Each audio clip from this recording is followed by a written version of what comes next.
I'm glad we were able to do this. So, all right, thanks everyone for hanging in with us.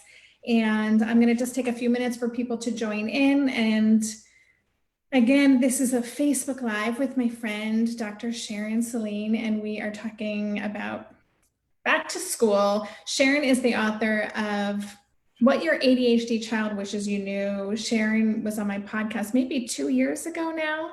My book came out 2 years ago in August. It's hard to believe. Yeah. Fantastic. It's great, you guys. I will post a link to the podcast episode and to Sharon's book. You should definitely check that out. I get lots of feedback, and actually in all kinds of groups that I'm in, I hear conversations. What's the best book I should read for ADHD? And your book is always at the top of the list. So thank you so much. I really appreciate that.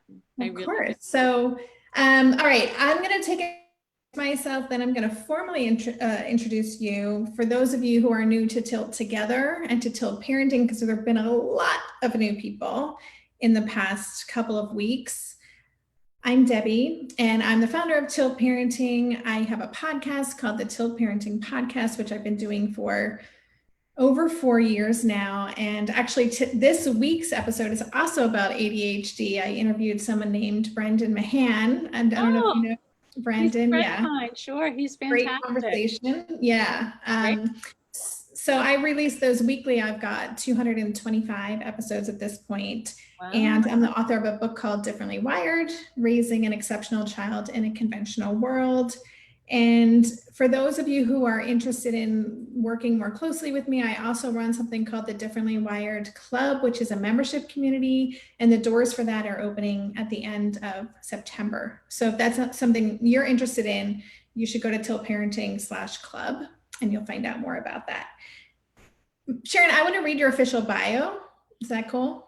Yes, of course. And then you can tell me anything that I missed or anything that you want to make sure that we know. Oh, we have someone from France. Bonsoir, comment ça va? Well, yeah, we've gone international. We've gone global. Cool. Okay. So Sharon Saline is a clinical psychologist and author of the award-winning book, What Your ADHD Child Wishes You Knew, working together to empower kids for success in school and life.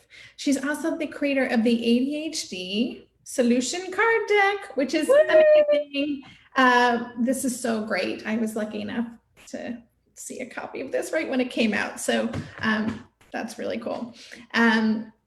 So Sharon specializes in working with kids, young adults, and families living with ADHD, learning disabilities, and mental health issues. Her unique perspective as a sibling in an ADHD home, combined with decades of experience as a clinical psychologist and educator, clinician, consultant, assists her in guiding families and adults towards effective communication and closer connections. She lectures and facilitates workshops internationally and on topics such as understanding ADHD, executive functioning, anxiety, different kinds of learners, and the teen brain. Dr. Saline is a regular contributor to Attitude magazine and to psychologytoday.com, a featured expert on mass appeal on WWLP TV, and a part-time lecturer at the Smith School for Social Work. So that's an impressive bio. It's always a little awkward when someone reads your bio and you're just sitting there like. That's okay. I feel honored that you did, and I have nothing to add. It's just great to be here. I don't know why my name isn't showing up under my picture, but I'm Sharon Saline, and I'm thrilled to be with you, Debbie. Awesome. Well, we have a few questions. Just for those of you who are tuning in right now, we have some questions that have come in. We don't have like a master plan for today. I'm going to ask a few questions and we'll share a few of our insights right now, or what we're observing during this strange back to school season. But if you have questions, you can feel free to share them in the comments here. I have a computer here, so I'm going to try to monitor things on both screens, and we'll see how that goes. But I guess what I wanted to start with is even just kind of the bigger question as kids are going back to school. My child started school a week and a half ago, fully remote. I know it looks different everywhere. New York City public schools are starting next week, remote, then hybrid. Like, it's just such a interesting time. I'm just wondering, in your practice and in your work and in your life, what you're noticing are kind of the key areas of challenge or struggle for ADHD kids, for kids with executive function right now during this time? Well, the first thing I think is dread, which is not an executive functioning skill. But a lot of kids had so many difficulties in the spring, and dare I say, trauma from that experience, that they are not looking forward to repeating remote learning in any way, shape, or form. And even though there will be, new teachers, new classrooms, new subjects, perhaps for middle and high schoolers, a lot of them are not excited about it. And so one of the things that we want to think about is the fact that interest fosters motivation. And so if kids aren't excited or interested, it's going to be hard to work up the motivation, to the initiation, the focus, the sustained persistence to not just do the work, but also accomplish the goals. And I think that we have to really consider how to set up external motivators until for the later teen years, those internal motivators kick in. So can you say more about that? I'm going to go right, I'm interviewing you for my podcast, but I'm just like that motivation piece, that's what we're dealing with. That's like even kids who may normally feel motivated, that's gone. And then for kids who normally struggle with motivation, it's like non-existent. So what is an external motivator? Like, can you say a little more about? So there are two types of motivation: extrinsic, which is outside of ourselves, and it's usually a responsibility that we have to do to accomplish something. So, for example, if you don't bring your permission form in by Friday, you can't start driver's ed on Monday, that kind of a thing. And then there's intrinsic motivation, which is, a personal goal that we set for ourselves for satisfaction and our self-esteem or our confidence. And those are things such as, I want to reach the next level on my game, or I want to try to run a mile under 10 minutes. And intrinsic motivation coalesces in the late teens to early 20s. And since we know that kids who have ADHD and their brains mature with a delay of about 3 years in terms of how those frontal lobes right behind your forehead connect to the rest of the brain. We're looking at their early to mid 20s for that internal motivation to really set in. And that means that we want to use external motivators to foster internal motivation. One becomes the other over time. If you think about yourself, I don't know about you, but after dinner, I can do the dishes, or maybe I want to watch my show or something on TV. And so if I watch my show, the chances of me doing the dishes that night goes down because I relax. I'm tired when the show's over. So I have to set up the internal reward, which is I'm going to do my dishes and then reward myself with watching the show. And that's what we want to teach our kids. And we can't expect that they're going to do this for themselves, particularly kids who are on the spectrum. I call HFA, high functioning autism, or kids who have ADHD, and even some kids with learning disabilities. We need to assist them in setting up that have to before the want to. Mm-hmm. So just so I'm clear, and someone was asking how you promote intrinsic motivation. First of all, I think it's really interesting that this is something that would normally kick in late teens, early 20s. And I think that's good to know, because a lot of us, I think, get the sense that this is something that all kids do really well, except for our kids. And so we are concerned about that disconnect and the timeline not being where we think it should be. So that's good to know. And just so I'm clear, when you're saying, like, are you talking about rewards, or what are you talking like? So what I'm actually really talking about is not necessarily, I'm going to bake you a cake because you clear the dinner table. What I'm talking about are a whole host of ways that we acknowledge and sometimes reward our kids for doing the tough stuff with things that matter. I think a lot of people think kids with ADHD or HFA or learning disabilities don't have grit. And my perspective is they have plenty of grit. Look how they manage to do all these things that are challenging for them every day. Just getting up, getting to school, online, showing up, that's a big deal for a lot of these kids. And so what we want to do is lean into this and assist them in really shoring up the ways that they can get themselves started. Okay, that's cool. Thank you. Sorry, I'm just like, I'm going right in, and we have No, so much. it's fine. It's fantastic. I love it.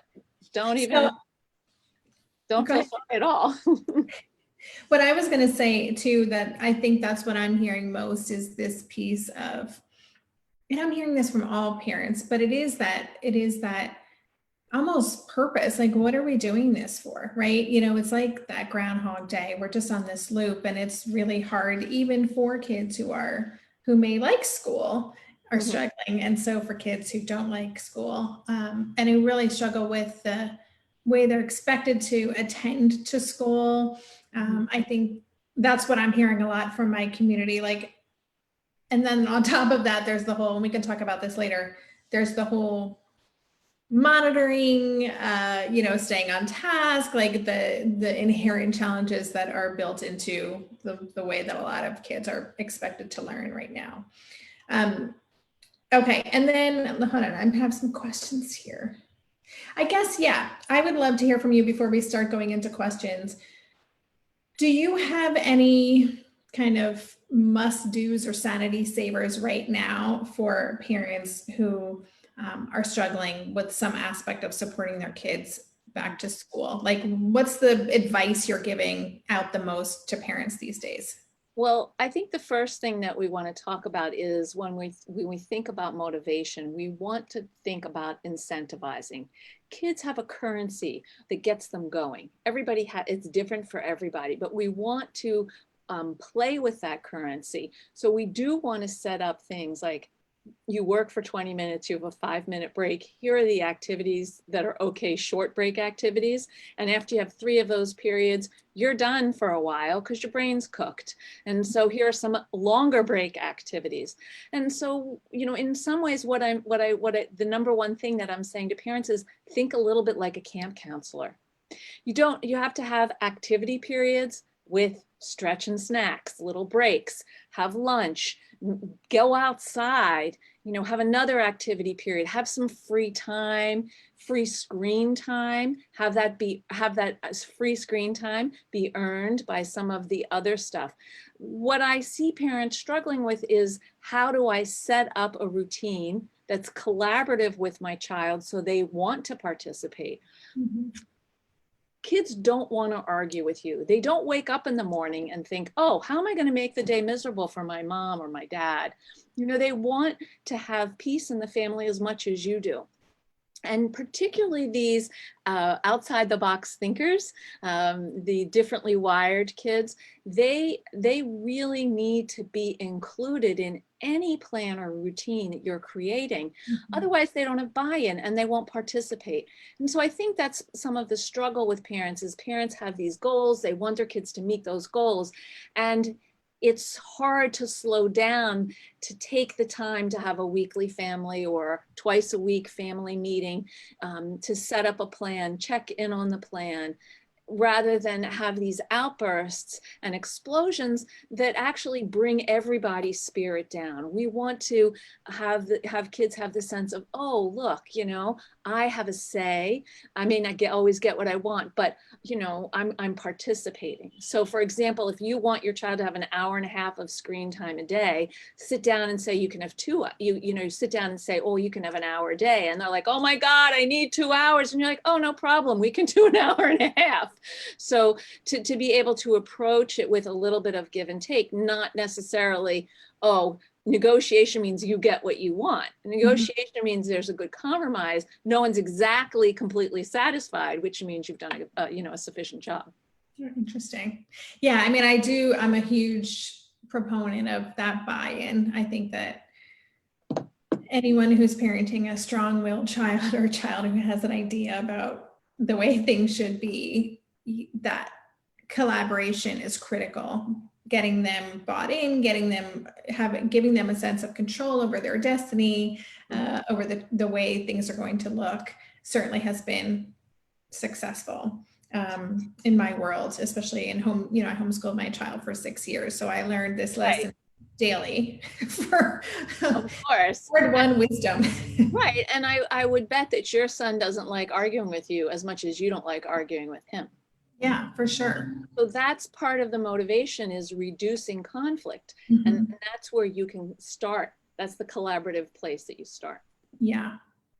Yeah. And I'll say what the thing I'm trying to share, like the must do's or the sanity savers that I'm trying to share with parents right now, is first to, this really is, I mean, it always is with these kids. This is like a day by day kind of thing, you know, like I think so many of us are looking for, we've got the plan, we're going to implement the plan and we're good to go. Like we're all set. And of course that's never the case, but right now, especially, things are fluid, like serious, big time fluid. You know, we can start the day, everything's going fine. And then, you know, 2 hours later, everything's fallen apart and the whole household is in conflict and there's terrible energy. And so one of the things I'll just say that I'm really prioritizing personally and encouraging my community to do is make sure they're taking time for themselves and practice some self-care in whatever shape or form you can do it. And when you can restore, and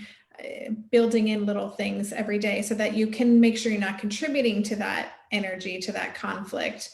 And also we can, you know, infect our kids with calmness if we're able to kind of stay in that space. But I think that's the tricky part that I'm noticing. And also just having just lowering our expectations. I was talking with Michelle Borba and she was like, just lower the bar. The bar has to be so low right now. And I like to hear her say that, it's like, because that's what's happening. But now I know it's okay to do. And so I think that's just a reminder for all of us. Like our kids are going to get through this, and there may be regressions, there may be the COVID slide in their academics, and you know these things are going to happen, but they're going to be okay. And the more we can kind of stay grounded in that knowledge and not get kind of stressed out about, but what if, you know, what does this mean, and kind of go to that fear place, then the better off our kids are going to be as well.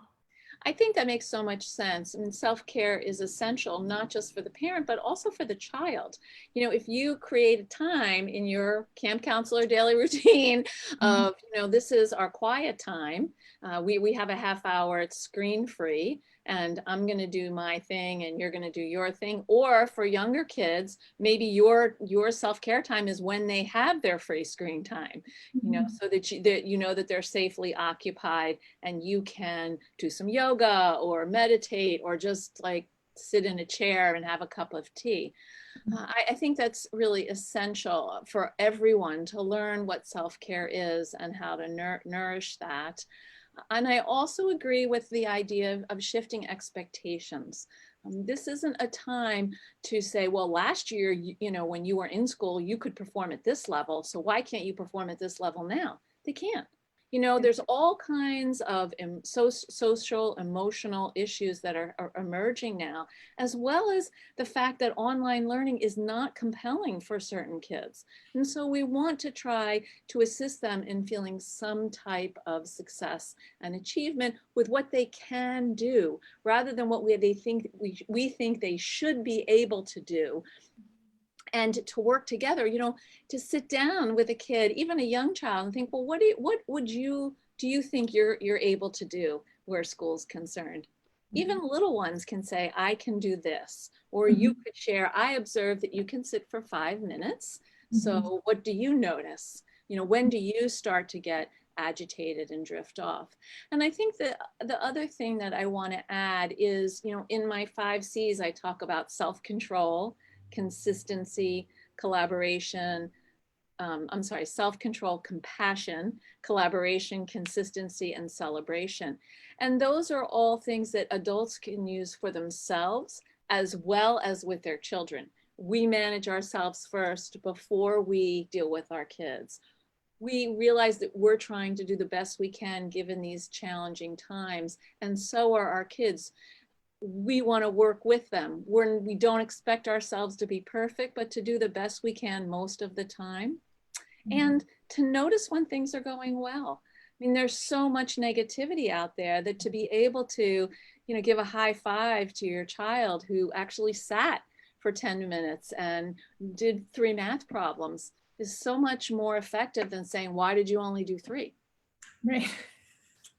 Yes. I think it's a great reminder to notice, because even the littlest bright spot can get amplified if we draw attention to it, can help our kids and ourselves feel better about a time that can feel pretty crappy a lot of the time, frankly, or that we have no control, or it's all bad. Like I don't remember who I was talking with recently, but just that we tend to look for evidence for how bad things are, but we're quick to dismiss evidence for how good things can be. So I love that reminder.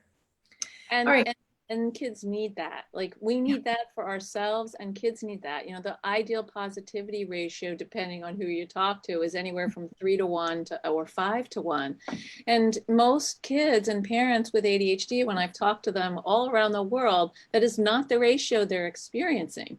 There's like maybe 1 positive for 10, 15, sometimes 30 negatives a day. Not just what they hear, but what they tell themselves. And so we have, as parents and as coaches and clinicians, we have a unique opportunity right now to try to shift that negative self-talk. Yeah, absolutely. For my podcast, I interviewed Dr. Kristen Neff earlier today, all about self-compassion. And so I'm very much like, that's all swimming in my head right now. Just that idea of how we speak to ourselves versus how we would speak to someone else. And yeah, which I think we're all guilty of, not being compassionate to ourselves or having that negative self-talk. So absolutely. If you wouldn't say it to a 3rd grader, why would you say it to yourself? Yeah, exactly. So, all right, I have a couple questions here. I'm just looking at the group. If on my other computer here, if you have a question for myself or for Dr. Saline, please post it in here, and we'll get through as many as we can. I do want to just go to one question in here that says, how do you set up extrinsic rewards when a child has PDA or pathological demand avoidance type characteristics or severe anxiety, where they perceive rewards as a demand, which then they want to refuse? Do you have any insight onto that? That's a really good question. So, with PDA, kids are not able to actually work with that extrinsic reward model. And so what I would do instead is to sit down with the child and say, this is the task. What will help you get to that task? And what do we do when the thing that you've agreed to isn't working? So we need a plan, a plan, an optimal plan, plan A, and then a plan B for when what you've said you were going to do isn't working. I don't want to argue with you in the moment about what we're supposed to do. I want to set it up. And then you might need a 3rd plan, which is when there's a lot of anger and pushback. What are the choices that you are going to do? And what is your child going to agree to? Because with PDA, if they don't buy in, you're not going to have a lot of success. So we want to find some ways that they're going to buy in. The demanding part is, well, you said that I would earn it, and now you're taking it away. So you want to make sure that there are things that they earn that they get every day that aren't negotiable. So let's say every day they get, 45 minutes of gaming, no matter what, or screen time, whatever works for your child, and they get that every day. It's the bonus. Like, let's say they want an extra 45 minutes. Like, their idea is, I want an hour and a half or 2 hours a day. You set up what the minimum is, and then depending on how they ease off or how they meet some of the other challenges during the course of the day or things that you've agreed on, is whether they earn their what's left, rather than saying, well, you can have this if you do this, and if you don't do it, you can't get it. It's very hard for kids. And so just to clarify, those plan A, plan B, plan C, those are all plans that we are creating in, conjunction with our child. So we're In doing it. conversation. And what I really think is important for families right now is to have a regular family meeting. One thing that kids hate is to have the conversation every day at a different time, where as you're passing them by, like, oh my gosh, when did you do this? And are you doing that? It's like, no. Like, here's what here's sort of what the plan is. And then we're going to circle back every Tuesday at 8:15 and every Thursday at 8:15 to see how we're doing. What kind of extra support you need, what's holding you back, what's getting in the way. That sort of alleviates that kind of nagging machine that some of us feel like we are. And it alleviates some of the anxiety for kids about, when am I going to do it wrong again? Oh my gosh, that is just such a good reminder. Like, as you're saying that, it makes total sense. And I'm a fan of family meetings, although full disclosure, we don't really practice them regularly right now. They're kind of ad hoc, but that idea of our kids always having to be like, what does she want now? Like, what did I do now? So that's just such a good reminder to make sure that every interaction isn't a question or did you do this or what's, that and kind of making a container for when those things can come up. That's because kids are anxious. We're anxious. Yeah. We're all very anxious right now. And so you can say, well, I don't like this plan. You're like, great, bring it up at the family meeting. We have 15 minutes and you keep them short. Don't have an hour family meeting. Nobody wants to participate in that. It's 15 minutes. We're going to do the business and get up. Yeah. Yeah. Okay, good. That's great. Thank you. All right. So let's go to one of the questions. This is kind of a long one, but the first one that came in written, and I want to share it. So I'm going to read it for everybody here. And if you do have more questions, you can post them in the group here. So, how to get my ADHD Asperger's high school senior to shift from the Lone Ranger approach, which is an ever fluctuating mixture of failing to recognize when he needs help, literally not thinking to ask for help, and or thinking he can fix it himself by applying more effort to the strategies that got himself into the mess in the first place. This person says the kid is brilliant, but he has straight Fs already because he forgets to turn in homework, turns it in via channels the teacher isn't expecting, or runs into trouble with various apps not working and doesn't let anyone know. This is probably sounding familiar to many people watching this. Mm-hmm. I've seen this movie every year. I love that it's a movie. I've seen this movie every year since 6th grade started, and I and his IEP team have tried dozens upon dozens of interventions to help. I'm clueless about what to do next, and this person is really feeling the stakes are high because her child is now a senior. Mm. So what do you got for us? Oh, whoa, pressure is on. So first of all, let's talk about why kids who have ADHD or what used to be called Asperger's don't ask for help.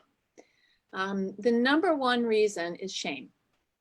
So there's shame and there's also inattention. So I don't like to ask for help because I want to be able to do it myself. I'm tired of feeling like I can't do things for myself. I'm a senior. I should be able to do things for myself. So there's that. And even though the movie's been going on since 6th grade, that would make sense because that's about the time when kids start to engage in the process of adolescence. Who am I? Where do I belong? What can I do that's separate and independent, and what do I still need help with?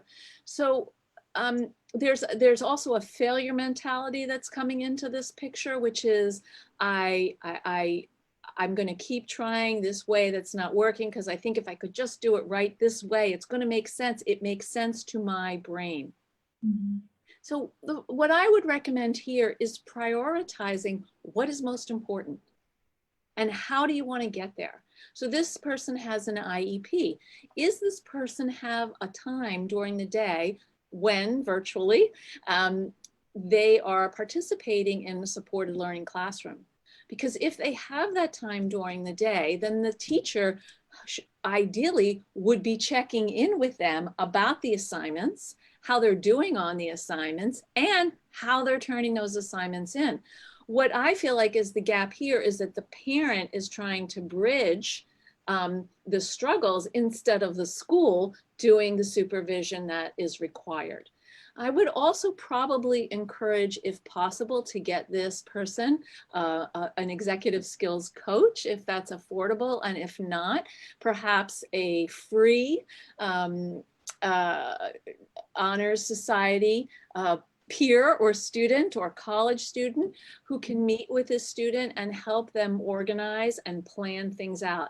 I think that there's a way in which the sense that I'm getting is that this kid wants to really try to figure out how to do stuff on his own. So how could we facilitate that? What are some areas where he can have autonomy? What are some areas where he needs supported guidance? And what are some areas where he needs full guidance? Yeah, those are such great questions.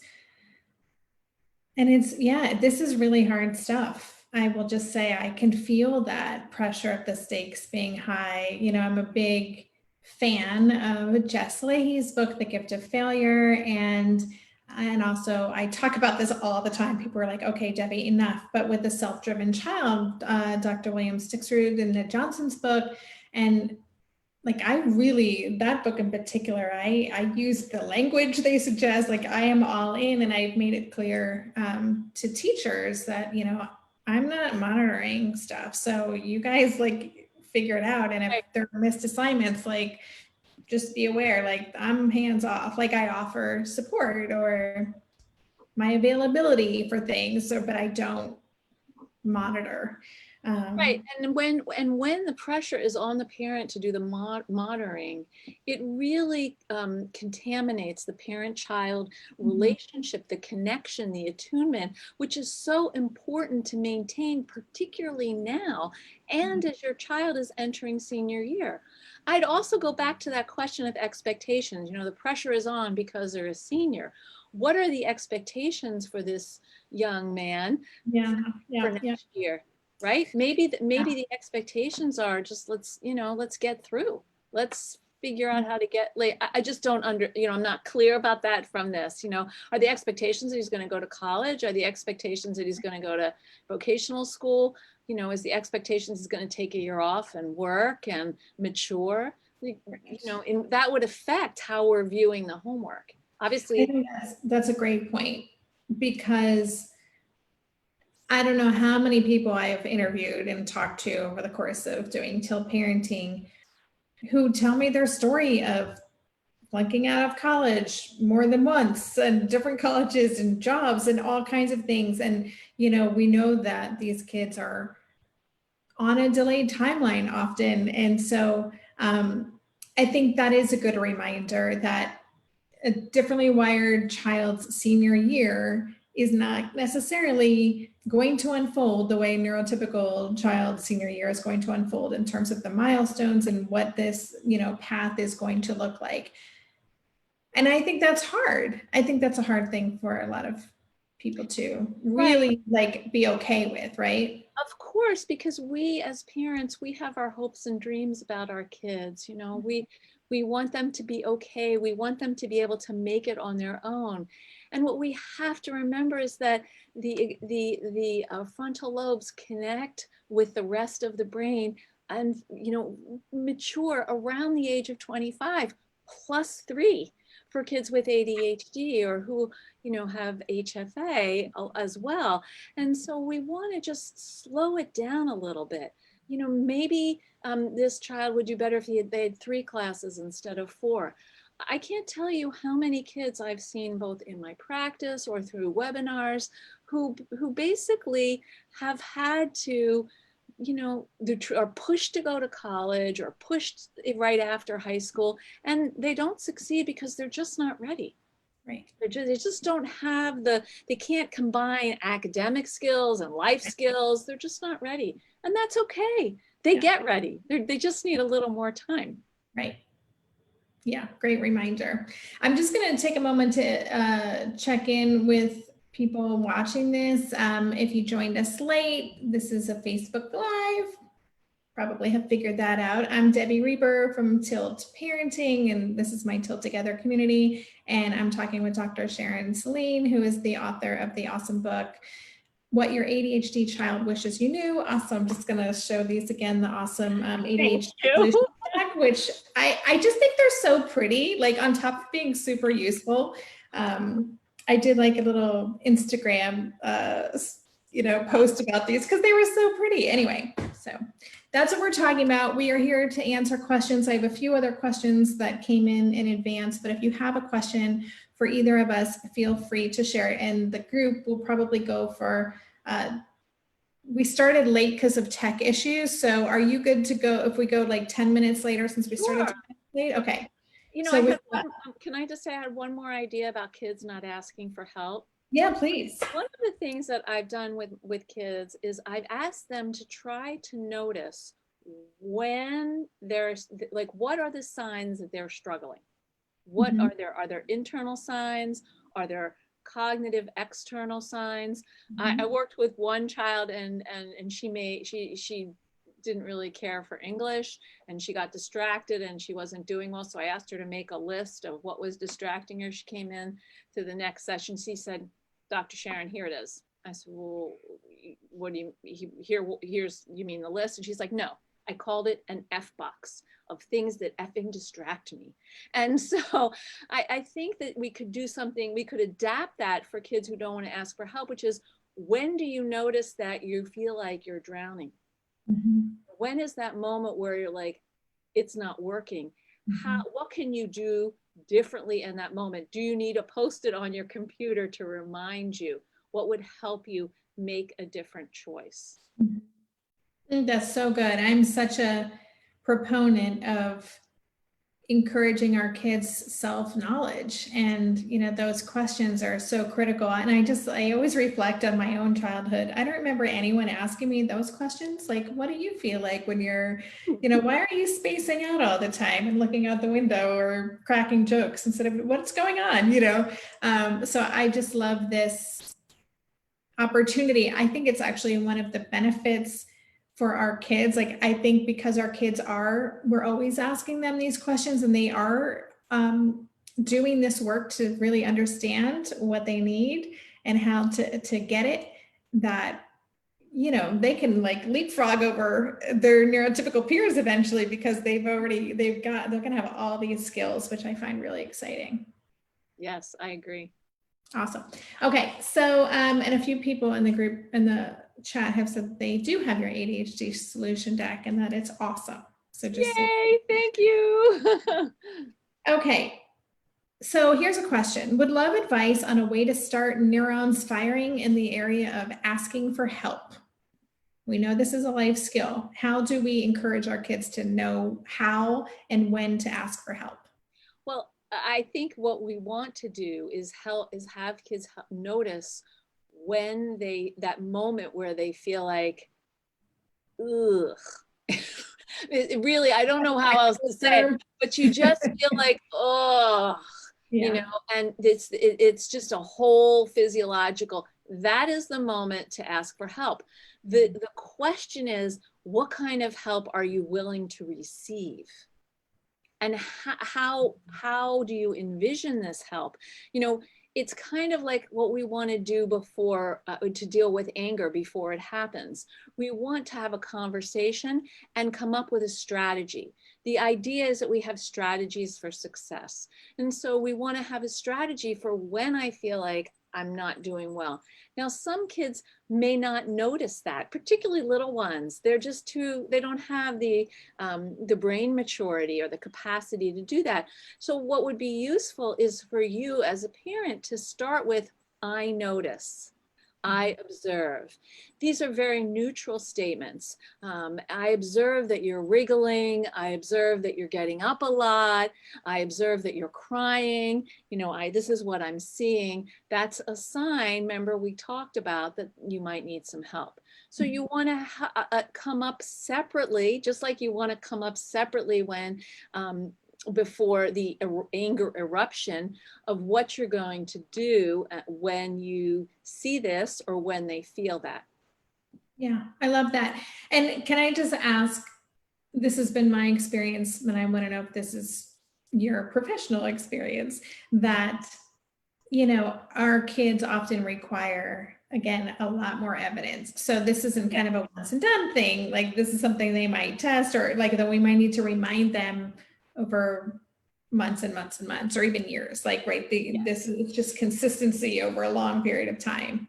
Right. And so when we talk about consistency, we're not talking about doing the exact same thing every time, because nobody can do that. There is no perfection. What we're talking about is steadiness, you know, and stability. So in that case, you know, kids with ADHD or kids who are on the spectrum, and kids with learning disabilities as well, they all benefit from visual cues. You know, Right. they can, when they can see something, it's another channel to receive that information. And so we wanted to help them understand what's going on with them, and also give them feedback, both verbally but also visually. So to have you know, almost a flow chart, you know, if you're feeling this, you know, go here. If you're feeling this, go here, so that they can, and to remind them, you really literally have a post on the computer. If you start to feel that sinking feeling, check the chart on the refrigerator, you know, to redirect them, or as a parent to be able to say, let's go check that chart. This seems like a good time to do that. This allows kids a certain level of autonomy, but it also helps them with their own planning and prioritizing. Oh, here's what I'm supposed to do next. We talked about that. That's great. I love that idea of a flow chart. That's really, okay. Maybe that will be the follow-up to the ADHD solution deck, some kind of nice poster. Right. That's cool. All right. So we have a question here in the group. If you had one piece of advice for homeschooling younger kids with ADHD this year, what would it be? I'm thinking that this means homeschooling because of remote learning. I could be wrong with that, but yeah. What about the younger set? So if we're talking about kindergarten to third grade, you know, let's face it, I have a friend and her granddaughter's doing online kindergarten, and she's a psychologist, and I was talking to her the other day, she's like, this is ridiculous. This is ridiculous. I mean, this child can count to 150 and already knows their letters and is putting words together, and the kindergarten is learning, like, what does 11 look like? And so I think that what we have to do is consider the question of fit and quantity. Because where fit is concerned, is the material that they're expected to attend to and produce make a good fit for where their brains are and their level of intelligence or ability? And, you know, what is the quantity of time they're expected to show up online? I think some of these expectations from schools are absolutely absurd. You know, and it's not that engaging. I mean, literally, you know, what do you got? A first grader, she's going to sit online for 3 hours? No way. You know, I mean, and do a boring do a worksheet. You know, if you want homeschool to work for kids who are young, you have to have short chunks. You have to have specific interactive activities, and also breaks. And then you have a task, and then you come back to that task in an hour, so that there's a sense of a cycle of learning. So I think at home, I would make sure that whatever the schedule is, that there are regular, you know, times to take a stretch, have a snack, go to the bathroom, run around the living room, or, you know, if you have a yard, you know, run around the yard. Those breaks really will help kids get some of that energy out. They're also missing cues from peers. And this is an important thing, whether you're in kindergarten or you're a senior in high school, quite honestly. For these kinds of alternative learners, what they're missing is sitting in a classroom and seeing what their peers are doing, and realizing, oh, I need to do that too. And so if the expectation is that your child is going to be doing this on their own without that kind of redirection or peer modeling, then that's not really a reasonable expectation.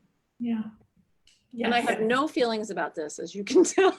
No, I'm right there with you. I am right there with you, especially with the littles. I'm like, I'm sorry, but that's a hard pass for me. Zoom class like all day for a kindergartner. Work on baking. That's math. Work on, like figuring out how to plant for the fall, or alternative activities that use life skills. Let's focus on some of those. That will be rewarding. Yeah. Awesome. Thank you for that. Okay. So I feel like you've answered this, how to help your child concentrate and get less distracted at school. I mean, you just talked about scheduling in breaks, making sure they get out to move their bodies and that kind of thing. Any other thoughts on distraction? I think it's really important to sit down with your child and a teacher or a guidance counselor and discuss how long your child really can concentrate before they need a break. And what kind of break serves them, and how many of those periods of concentration they can do before they need a big break. Right. And we want to engage the child in this process. Some kids can work for 20 minutes and then they take a 5-minute break, get on the exercycle, work for 15 minutes, take a 5-minute break, and get a drink, and then another 15 minutes and they're done. And we have to honor that instead of berating kids and making them feel bad because they can't. Right. The other thing, one other thing about, there was a question that you sent me about how to persevere through non-preferred tasks, and this is related. Yeah. So one of the things is that kids have an affinity for certain subjects or tasks, things they like to do and things they don't really like to do. And since, as I said earlier, interest fosters motivation, there are tasks that are easy for kids, there are tasks that are medium, and tasks that are hard or challenging.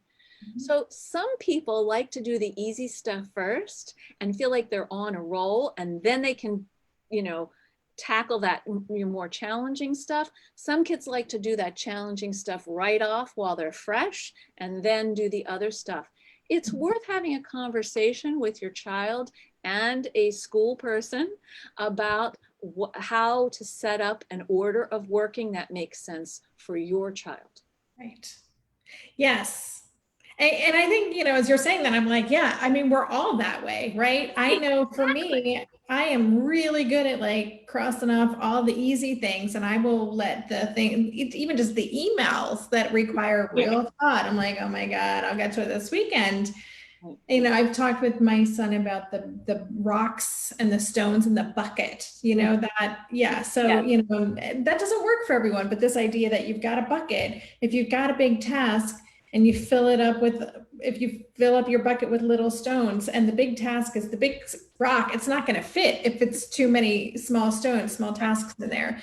So, but if you put the big rock in first, you can fill in the space. However, as you said, like every kid, every human has a different way of approaching work. And what we're discovering is that there's a lot of procrastinators here, and a lot of us work really well under pressure. And that's good to know, because that is a way to do things, right? Right. I mean, there are 3 types of procrastination, in my opinion. And one is perfectionism procrastination. If I can't do it right, I'm not doing it. Yeah. The second is avoidance. This thing that I have to do feels like climbing Mount Everest. I don't want to climb Mount Everest, so I'm not going to do it. Or I'm going to do the third type of procrastinating, which is productive procrastinating. I'm going to do other little things so I feel like, I'm actually working and getting things done, but I'm still avoiding the Mount Everest task. Right. Interesting. I like that. And one of the things, go ahead. Well, I was going to say, what happens with procrastination is that when people say they wait until they get the fire under them to do it, what happens is that cortisol kicks in.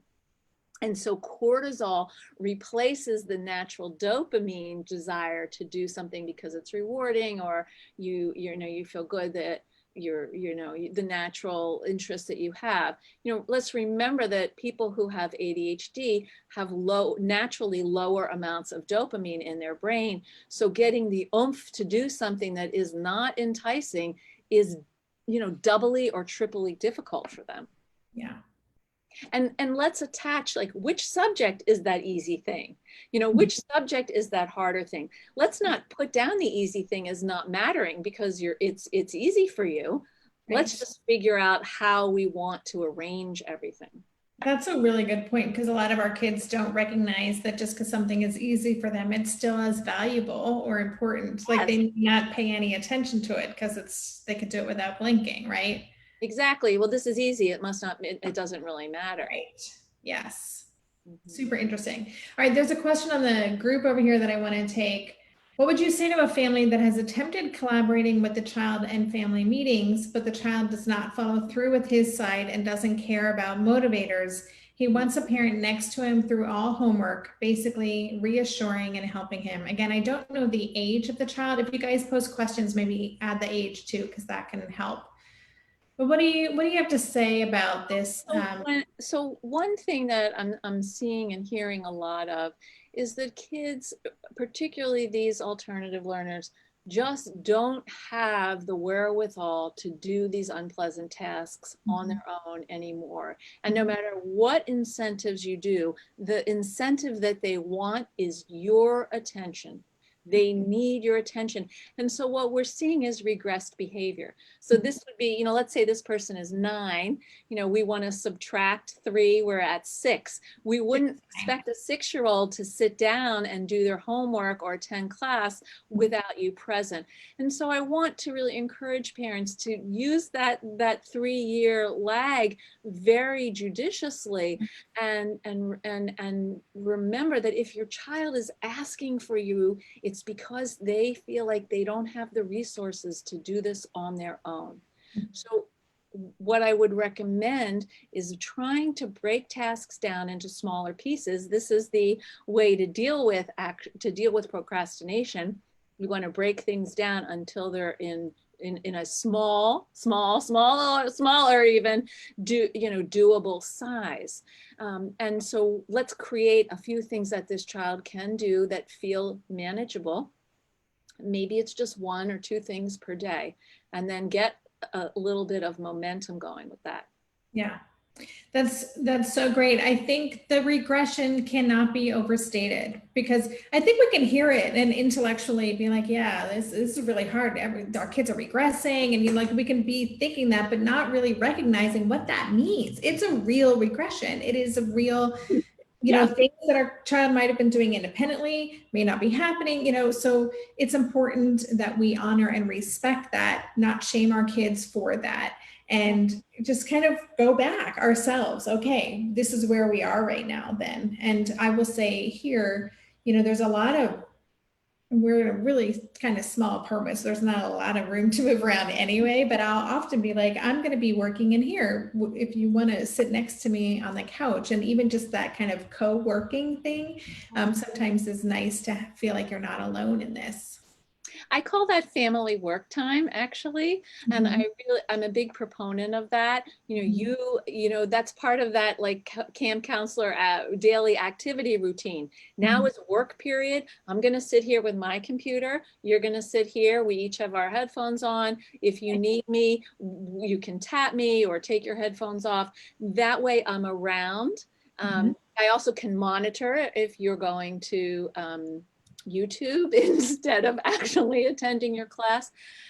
While I think it's very important for kids to have a specific space to study, and I'm talking, for kids who are, on doing remote learning, we want there to be some flexibility. Can they stand? Can they sit? What's the place number 1, and then what's place number 2, that they have an option to choose, but not just sort of a free-for-all, because one of the things that's helpful for these kids is having some kind of structure and predictability. So some days I'm at some in the morning I'm at the table, in the afternoon I'm at the sofa, the next day I'm at the sofa, and then I'm at the table. These are the 2 places, and let me have some sort of idea of where and when I'm going to each one. That's great. All right, there's a question on here there's a very interesting question, I think. How to manage the code switch from home life to school day for a reluctant learner, a 2nd grader? I think that's a really terrific question. So again, I'm going to do the math. So if you're in 2nd grade, you're 7. So that means you're really like 4.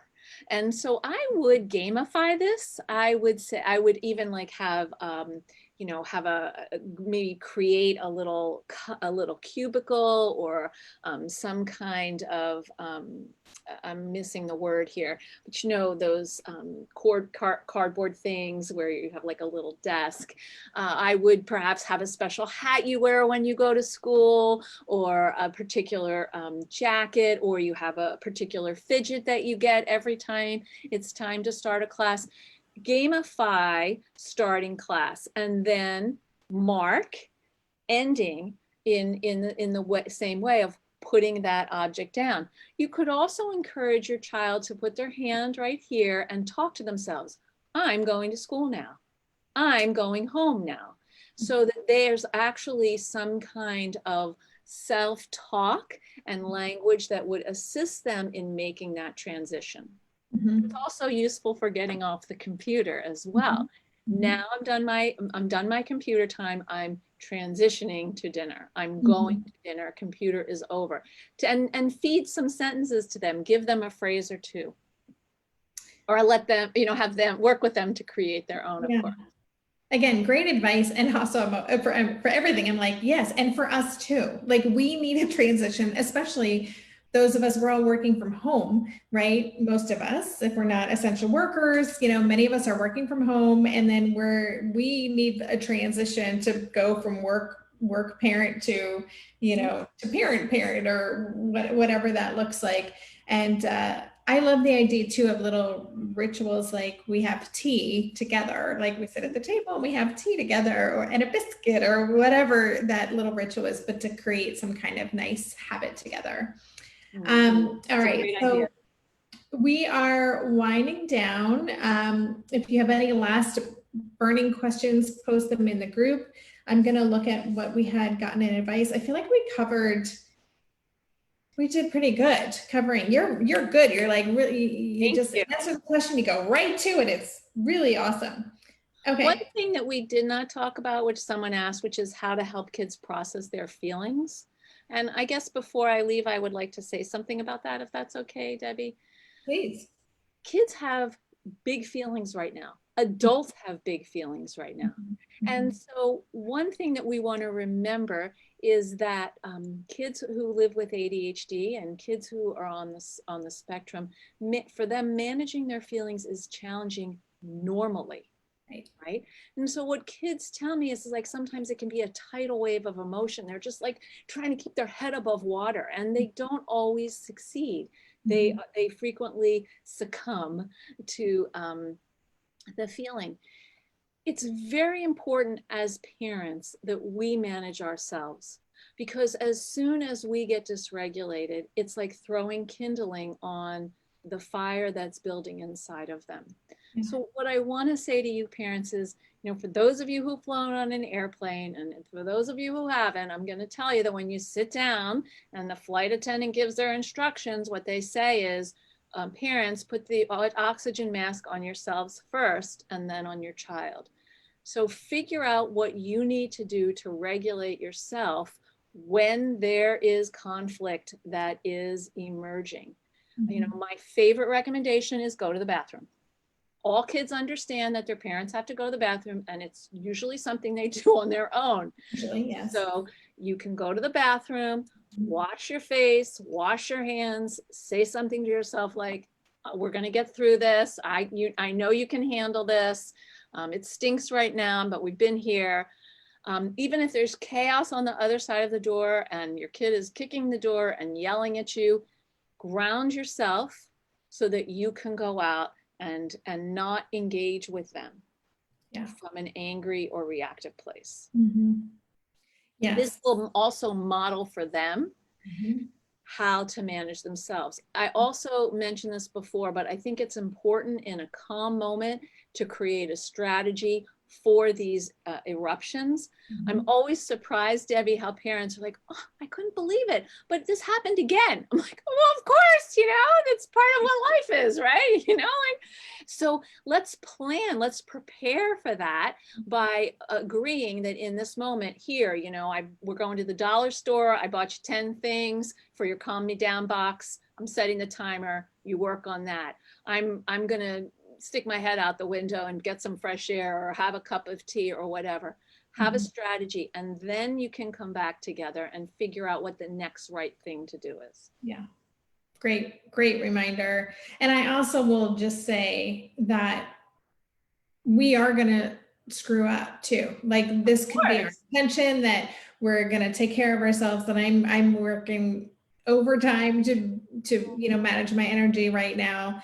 And I still screw up. I still have moments where I'm like, oh, that's not how I wanted to handle that. And so just to be okay with that, like, and we can repair then. And sometimes those repairs can be great opportunities for more connection and for more learning. And again, we're not only are we modeling this pursuit of grounding ourselves and taking care of ourselves, but we're modeling how to repair. So there's learning opportunities in everything, I guess is the way I would.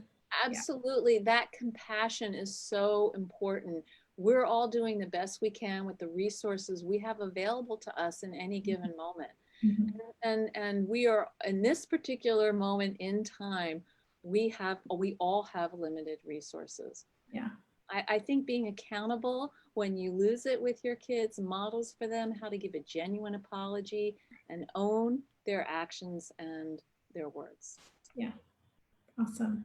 All right. Before we say goodbye, first of all, thank you so much. This has been great and super just helpful for me personally. I always benefit so much from these kinds of conversations, but any kind of last words of wisdom, and do you want to share with people watching where they can connect with you? Yes, you can connect with me on my own Facebook page, which is at Dr. Sharon Saline. And please go onto my website, www.drSharonSaline.com. I think I lost a W in there, www.drsharonsaline.com. I have lots of free downloadable resources. I also have a weekly newsletter on a timely topic related to raising alternative learners. I think with the amount of anxiety that everyone is feeling, what I want to encourage you as parents to do is to try to zoom out and take the longer perspective. Somehow we are going to get through this. And so we have to try to talk to our fear and look back at times where we faced obstacles and overcame them, and apply that strategy, that courage to what's happening now. We need to do this for ourselves as adults, but also to help our kids do that with things, that challenges they've met in their own lives. Yeah, that's great. Thank you.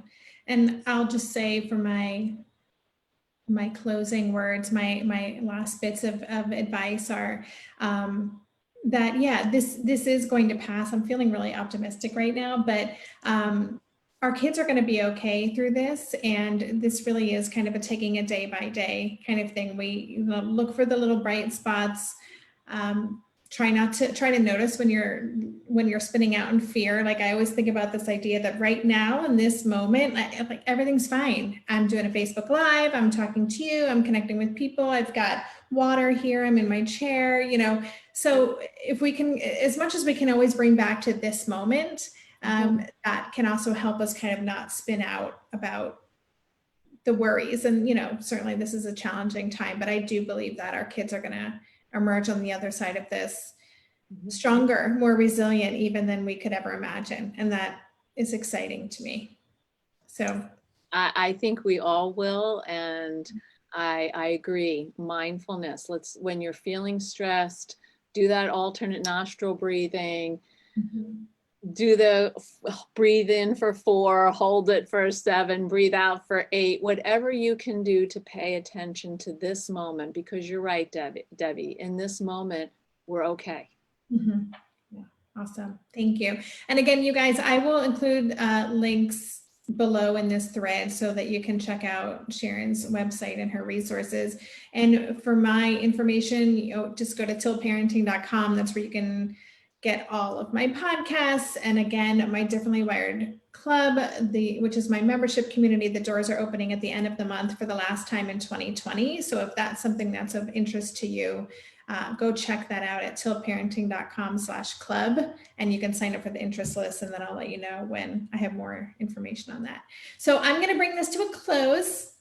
Thank you so you. much for having me. It's great to talk with you and hang out with your community. Thank you. Yeah, I have an awesome community. I just have to say, this group. Yes, you do. Yes. So thank you for stopping by today, and sorry about the technical snafus, but I'm glad we could make it happen. Me too. I'm glad it worked out, and have a wonderful evening, everyone. And I wish you all the best. Yes. Thank you. All right. Bye, everybody. Bye.